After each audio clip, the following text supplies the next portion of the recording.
সত্যের পক্ষে গান গাই বলে আমি বিদ্রোহী, সত্যের পথে ডাকি বলে আমি বিপ্লবী। কুরআনের কথা বলি তাই বলে আমাকে মৌলবাদী, কুরআনের কথা বলি তাই বলে তোমাকেও মৌলবাদী।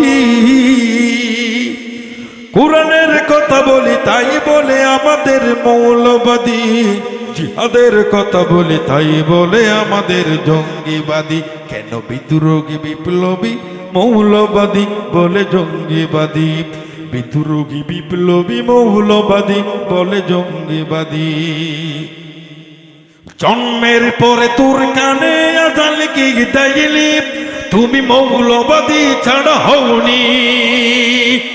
জন্মের পরে তোর কানে আজান কি দেয়নি, তুমি মৌলবাদী ছাড়া হওনি।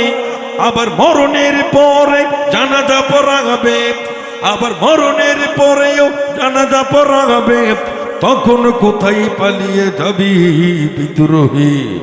বিদ্রোহী বিপ্লবী মৌলবাদী বলে জঙ্গিবাদী, বিদ্রোহী বিপ্লবী মৌলবাদী বলে জঙ্গিবাদী। বেহায়া নারীর এই কেমন কথা, ইসলাম মানে ওদের মাথা ব্যথা। বেহায়া নারী মানে কারা চিনতে হবে। আমার সমাজের সব নারী বেহায়া নারী নয়। বেহায়া নারী হলো ওরা যারা তসলিমা নাসরিনের মতো ইসলামের বিরুদ্ধে কলম ধরে, তারাই হলো বেহায়া নারী। জোরে বলেন ঠিক কিনা? যারা কোরআনের বিরুদ্ধে কলম ধরে ওই সব নারীরাই হলো বেশ্যা, তসলিমা নাসরিনের অনুসারী, ওরাই হলো বেহায়া নারী। তবে যারা ইসলাম ধর্মকে পালন করে, শরীয়তকে লালন করে, আমার মুসলিম সভ্যতাকে বুকে ধারণ করে যারা আমার সমাজে চলে, তাদেরকে বেহায়া নারী কখনো বলা যাবে না। ওদেরকেই বলছি যারা অনুসরণ করে তসলিমা নাসরিনকে, যারা অনুসরণ করে সালমান রুশদিকে, যারা অনুসরণ করে আসাদ নূরের মতো নাস্তিকদেরকে। বেহায়া নারীর এই কেমন কথা, ইসলাম মানি ওদের মাথা ব্যথা। পর্দার কথা যদি বলি, আবার পর্দার কথা যদি বলি, তখন বলে গে ফতোয়া বাজি, ঠিক কিনা?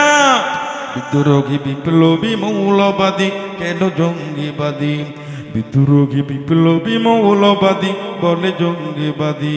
কি মনে করে ওই হনুমান, দাড়ি টুপি দেখলে কয় তালেবান, ঠিক না?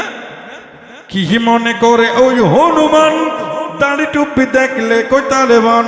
আবার বাঘের চাইতে বেশি ভয় পায় মাথায় পাগড়ি দেখে যদি, বিদ্রোহী বিপ্লবী মৌলবাদী বলে জঙ্গিবাদী, বিদ্রোহী বিপ্লবী মৌলবাদী বলে জঙ্গিবাদী, বিদ্রোহী বিপ্লবী মৌলবাদী কেন জঙ্গিবাদী?